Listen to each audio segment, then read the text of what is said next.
Hello, everyone. Welcome to Rise Talks, a space where we don't shy away from the real stuff. I am Devasha Rawat, and this is our very first episode. We have been wanting to start something that feels real, something that talks about things we actually go through. So, here we are with our newly launched podcast series, Rise Talks, where we discuss everything from overthinking and friendships to identity and burnout and so much more that we all go through. And with me today is Taina Arora. You've probably seen her name around Rise a lot. Well, she's the one who actually built Rise. So, welcome, Taina. Hi everyone.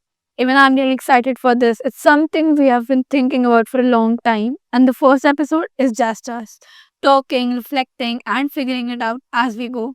So, for those who don't know what or who Rise actually is, I will guide you all. Rise isn't some brand new startup or, another lecture series. We are a student led organization and a not for profit firm dedicated to empowering individuals to discover and cultivate inner peace amidst life's challenges. We wish to build a safe space जहाँ पे लोग अपनी mental health के बारे में freely and without any judgment बात कर सकें. Like, it's not therapy, it's just real conversations. You know that anxiety you feel before exams or just sadness after a breakup? We all go through that. And we just wanted a place where talking about all of this is normal and not a taboo. While our mission is to, create a balanced and mindful community for everyone, we are especially committed to supporting teenagers as they are navigating, through such transformative changes of this crucial phase they're in. Also, there have been dialogues happening around this mental health thing and the stigma related to it. And even after having all these pages and podcasts talking about mental health, लोग कभी भी खुल के बात नहीं कर पाते हैं. There's still that huge gap Exactly. spark missing. And I think the major reason why all of this is happening is because of one generation, which is millennials. And I'm not shifting the blame on them, but I think उन्होंने ही कभी अपने बच्चों को हमें support नहीं किया to talk about it. Like our parents की generation, they consider all of this is very taboo. In fact, कोई ऐसे बोलता है कि I need therapy, मम्मी या पापा, तो they are like कि तुझे पागलों के डॉक्टर के पास जाना है and all that stuff. So I think this is not how this thing should be addressed. It's a very sensitive topic, and it has bad mental health has a lot of negative impact on your life, on your physical health as well, and everything. It eventually leads to आपका downfall in academics, downfall in personal relationships, downfall in life. So I think it needs to be addressed. Plus, I have seen a lot of cases. I've heard of a lot of instances जहाँ पे this whole terrible mental health thing has led to pretty heinous crimes.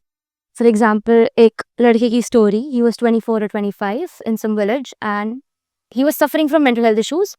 And in fact उसने अपने parents को बताया भी, but since it's a village वहाँ पे ज़्यादा कोई अवेयरनेस थी नहीं एंड उसके पेरेंट्स ने ज़्यादा सीरियसली लिया नहीं, तो he just suffered from it very quietly until he broke down, and it was not in the form of suicide, it was form of a murder. उसने अपनी मदर का मर्डर कर दिया. Like that is terrible and it's just one example. Don't you think? मतलब ऐसा होता है. I mean, I have seen कि there are unresolved childhood trauma जो कि adulthood में show होते हैं. Exactly. So, but I think since we are having all these conversations, millennials को चाहे फर्क पड़े ना पड़े, दो कुछ को पड़ता है. Not everyone is in the same boat. Gen Zs में काफी awareness है, like us. They understand. Plus, there is so much awareness going around, including Rise, of course, on social media and all that other stuff, organizations.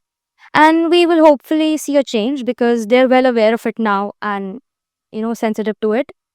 I mean, in this case, they'll have to agree that social media is indeed a catalyst for change.